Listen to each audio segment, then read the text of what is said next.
পাচ্ছিস এই যে কাপড়টা এরকম ভাবে কি রান্না করেছো? এই দেখ ধোয়া উঠছে, বুঝতে পারছিস কি? বিরিয়ানি কেমন হয়েছে?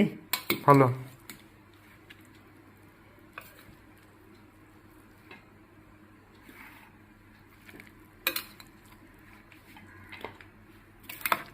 এবার খেয়ে বলবি কেমন হয়েছে, ঠিক আছে?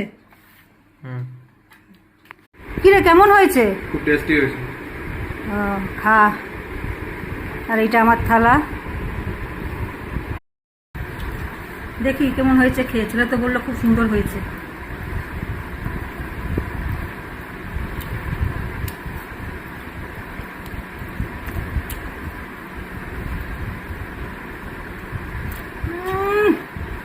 দারুণ হয়েছে, দারুণ। এত বিরিয়ানি বানিয়েছি, কিন্তু আজকের বিরিয়ানির মধ্যে আলাদা একটা স্বাদ। কেন কি জানি, আমি নিজে রান্না করছি বলে বলছি না বন্ধুরা, সত্যি অসাধারণ হয়েছে খেতে। ঠিক আছে, আমি খেয়ে নিই শান্তি মতন। হ্যাঁ, তোমরাও খেয়ে নাও। Bye bye.